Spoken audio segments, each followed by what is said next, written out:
I'm Hazel. It's Saturday today, which makes it time to sit down and catch up on the WoW news of the week, what I've been up to, and answer some questions. This week, I want to start off with a tip that I wish I had learned earlier, and then I wish I had remembered it. There's something that you should buy as early as possible with Cyphers. So, after you have finished researching Altonian Understanding, you can do a quest line with the Giro and then unlock this Giro vendor here outside of the pond in front of Exile's Hollow. I went looking for this vendor because I wanted to buy the recipe for the stone soup so that I could make some feasts for raid. And I remembered / discovered that vendor also sells this item, this Cipher research item that will permanently increase your character's ciphers earned by 50%. Like all future ciphers, you're gonna get 50% more. And the item is account bound, so you can buy more and then send them to your alts if you are doing Cipher research on alts. It costs 150 ciphers. There is no rep associated with this. There is no rep grind at all. All you have to do is finish researching Altonian Understanding to unlock the Giro quest line and then do the Giro quest line. If you have not already bought this, you want to do it as soon as possible. It is hard to remember to save up 150 ciphers to put into it when you keep looking at the Cipher research console and being like, ooh, I could customize my Pokepoke. But I recommend it for you and also for me because I found it and then I forgot. And then I researched the thing that lets me customize my Pokepoke. So he's got real stabby elbows now, but I'm still earning the same amount of ciphers. So hopefully I get that this weekend. Another thing that became available this week was the world boss. Antros is now available to fight, and you can do that by getting up to him. And you can get up to him by going to this teleporter here that will zoop you over to that northern island. I'm sure that I'm not the only one that was wandering around looking for that for a while this week, but Antros, as far as I understand, is the only new world boss. We're going to be able to kill him every single week, so I imagine that we're all going to memorize that one pretty quickly. But if you have not killed the world boss yet this week, I would recommend that you do that if you are trying to gear up. It can drop item level 259 loot, so definitely skip on up to do that if you have not done so already. And another thing that unlocked this week was the raid. Normal and heroic Sepulcher, the first ones, are now officially open, at least the first 8 bosses worth. Next week, we are going to have the last 3 bosses open and mythic difficulty is going to open, so the rest of it is going to unlock next week, and then the LFR rollout will continue for a while. Race to World First is off and away, kind of, sort of. The competitors are streaming their various split runs, trying to get as much gear this week as they can, and regular guilds like yours and mine have been working through the raid. I had my first raid week in Sepulcher, the first ones on live, and we went 7 of 8 normal. We did not kill Anduin, and we did not get close, but we cleared the other bosses. Zymox was definitely quite a wall. That took us the longest of any non-Anduin boss in there. But now that I've seen all of the fights on live, I figured I would pick my favorite and least favorite fight. I was originally going to rank them all, but I realized that after picking my least favorite, I liked the rest of them, so here we go. My least favorite fight, and I don't think I'm alone here, is the Vigilant Guardian, the wall boss, the first encounter, and that's because it's so boring. The whole fight isn't boring. Once the boss comes out and stands on the ground and stomps around and stuff and you can actually fight him, that part's cool enough.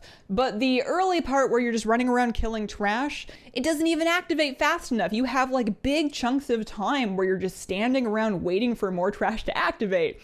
And that doesn't sound like a great way to spend time in a fight. So that one is on the bottom of my ranking. I don't hate it. It's just, it almost doesn't feel like a boss fight. It almost feels like clearing the trash before the second boss, at least on normal. It was quite tough on heroic. And then my favorite fight so far, I think, is Prototype Pantheon, because it's so chaotic. The mechanics are fun. There's something to do for everybody. The wild shapes parading across the arena are just silly. And I discovered that even if I mess up and I get pinned by one of the spears of the Archon, I can just human racial out of it and then hope that nobody saw. So that was cool. I thought the Anduin fight was a lot of fun too, but we didn't get terribly far. We like barely pushed it to intermission on our last poll. We mostly spent our time in phase 1.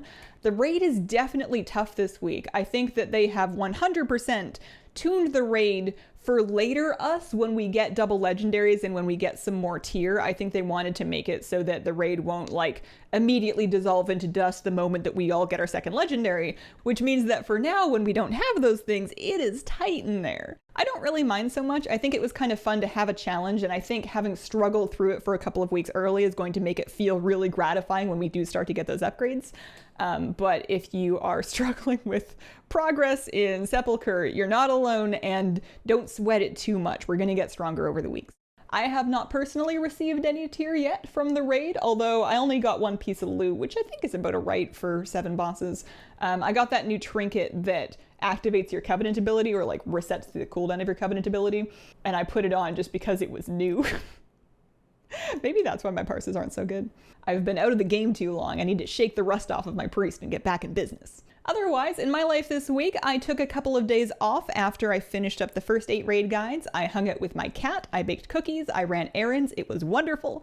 I'm feeling nice and back to normal, and I got a new mount for my camera that cleared up some space on my desk, got it out from in front of my monitors, and then also you're a little higher up than you used to be, which means that if and when my cat joins me in her bed, you can see her. She's sleeping in my bed right now, but that's cats for you. And questions for this week. Califax wants to know, now that you have probably seen most of Sepulcher, how does it rank in the raids of the Shadowlands list? So, in the rankings of 3, I would put it ahead of Sanctum by quite a bit, and then kind of on par with Nathria, I think. I really liked Nathria, actually. Castle Nathria was a really cool raid.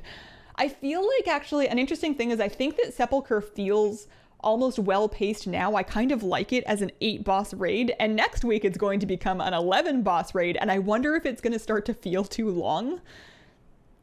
Maybe not. I guess, like I said, we're going to start plowing through it faster and faster later on. But I guess I have a soft spot for short raids. I like that most of the fights seem to have like their own sort of central themed mechanic to make them feel different, and I like the tension of wondering how much tier is going to drop and who's going to get it and who's going to get their set bonuses first. I think looks-wise though, it's probably one of my top raids since Legion. I think just mostly because it's so bright and pretty, and I have a very soft spot for bright and pretty, and a lot of raids lately have been a little dim, you know. Nathria, very cool looking, very dimly lit. Nyalotha, cool concept, dimly lit. It is the Black City. Uldir, underground, kind of dimly lit. Where did we go last? We just finished Sanctum of Domination, in the Maw, not a lot of light. I suppose Sepulcher is kind of like a dim name, but I'm very happy to spend a tier here. And Slam T Jams wants to know, ever consider getting any more pets? A couple of pet questions in the comments this time. So right now it is just me and Kitty Cat. I really miss keeping freshwater fish. I would like to set up another aquarium, and I have gotten permission to do so, so I'm probably going to do that this year, but I think I'm going to take it really easy. I do eventually want to get a dog again, but I don't know when, just because I have this fantasy in my head of having like a house with a little yard. And, you know, I also want to go for like runs and walks and hikes with my dog, but I like the idea of sitting outside in my little yard, maybe on like a little deck with like a cup of tea, and then, you know, the dog just like sniffing around and sunbathing. I want a place for my dog to sunbathe at home, which would mean saving up for a little house. So maybe one day. We'll see. I sound like a parent telling their children when they mean no. And that has been my week. Thank you very much for watching. If you have a question for one of these videos, please pop it in the comments and include the word question. Stop by a stream sometime if you like, and have a wonderful, wonderful day.